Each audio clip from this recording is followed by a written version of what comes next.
So a few weeks ago, I tried my hand at making the trending viral whipped coffee. Now, I tried it doing it a few different ways. I tried doing it the trending way, just using the coffee, sugar, and some water, and that worked really great. But I thought I knew what I was doing, and I tried a dozen different ways to make it. Now, I only had 3 successes making the whipped coffee, and one of them that worked really well was xanthan gum. But I really wanted to figure out how to whip the coffee liquid on its own. And really, I wanted to figure out how to whip anything. How could we whip any liquid? What if I wanted a lemonade whip? And that's when I discovered surfactants and what they do in making a whipped foam. Now, one of those would be a soy lecithin powder. A lot of molecular gastronomists are already using soy lecithin powder to create really nice foams, but they're not super stable. And that is where this next product comes in line, which is called VersaWhip. Now, this is VersaWhip 600, which VersaWhip 600 is a vegan version of VersaWhip, and it is essentially just a modified soy protein.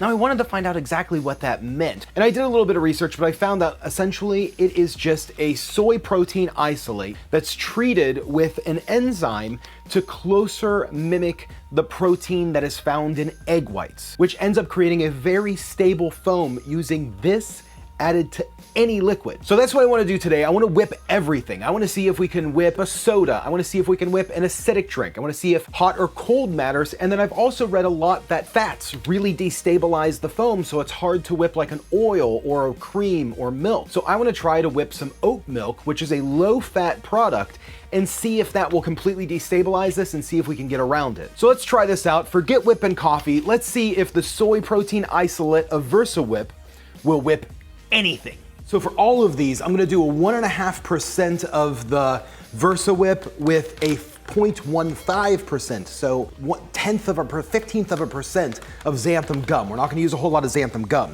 My scale is not a super accurate scale, so I'm just gonna do the best that I can. So I'm gonna do 150 grams of coffee, and I'm using my stand mixer with the whisk attachment. Now, you're not gonna be able to do this with just a hand whisk. You're gonna have to use either a stand mixer or a hand mixer with a whisk attachment on them because this does need some power to whisk up. So we're gonna use about 2 grams of the VersaWhip, which I'm thinking is gonna be close to about 2 teaspoons. We're just gonna drop this right in the liquid.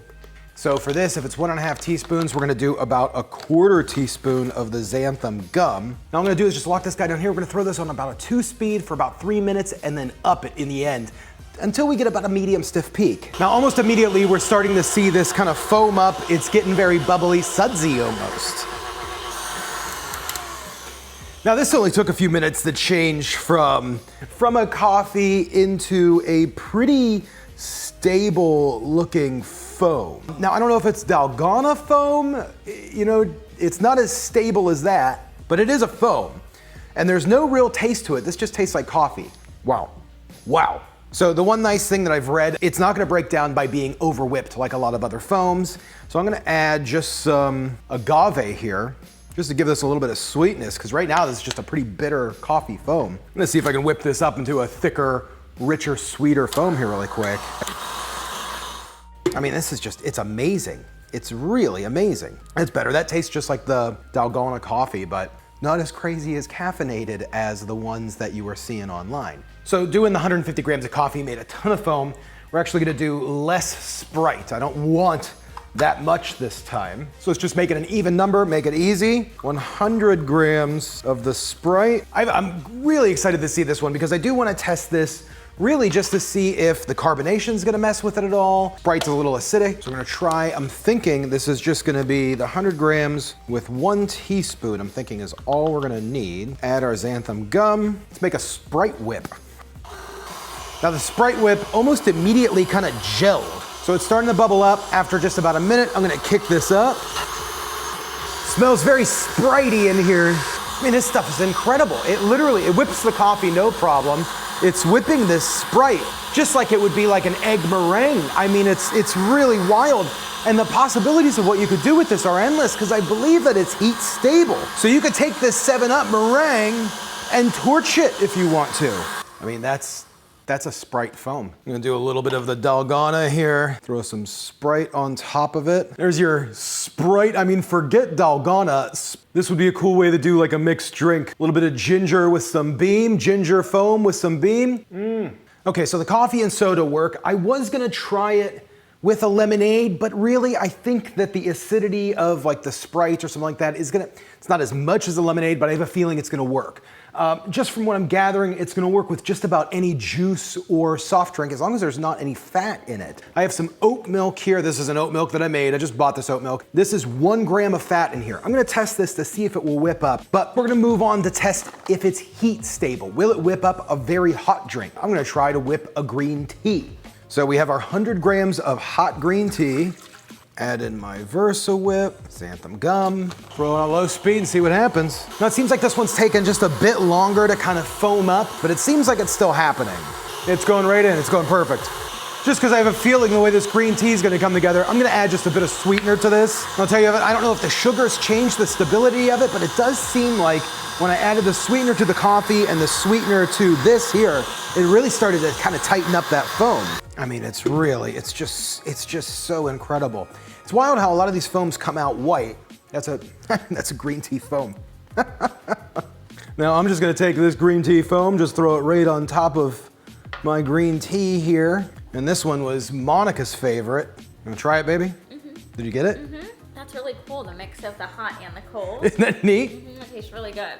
It's dang good. So the last one that I'm gonna try is gonna be the oat milk. I have a feeling this one's gonna be a little bit of a disappointment. I kinda wish I wouldn't have saved it to the end. Let's just see. Let's see if it will whip. So I'm gonna dilute the oat milk. So I'm gonna use about 25 grams of filtered water along with the 75 grams of oat milk. Now we're gonna do the same amount of Versa Whip, but to kind of help the stability and kind of bring this to a level where it might foam, I'm gonna double up my xanthan gum, which again is not really that much. We're only using 0.15%, so we're gonna go to 0.3%. This one might not foam. I'm hoping the last one's not disappointing. So this is fighting the foam up. It did create a foam, but it's not lifting, it's not getting airy. I'm gonna drop in about another 25 grams of water and see what happens, which that did. It almost immediately lifted it up. I'm gonna add some sugar to this. So we just dropped in about a tablespoon. I'm gonna try to whip that tablespoon of sugar in and just see if we come up with more of like a whipped cream like what I was hoping for. I mean, and there it is. It's like a nice, fluffy, whipped cream. That's good. It's real good. Whipped cream from an oat milk. Now the problem is, as you could see, it's more of like a soft peak, but it would make a nice replacement for a dessert on top of a pie. Now the one thing with this versus anything else is you do want to use it pretty much right away, because after a little bit of time it does start to kind of deflate. Now you could see the air bubbles that have kind of formed in our coffee. Now it's taken me about an hour or so to film this whole video. So these have kind of formed over the course of an hour. But if you're gonna be making it and serving it right away, you don't have to worry about that. And then the other nice thing is, this is good. And then the other nice thing is you could just drop this right back in your stand mixer or hand mixer and whip it back up again.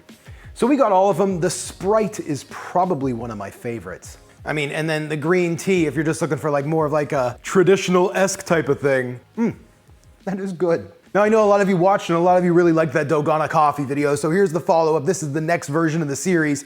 We're whipping everything. Whip it good.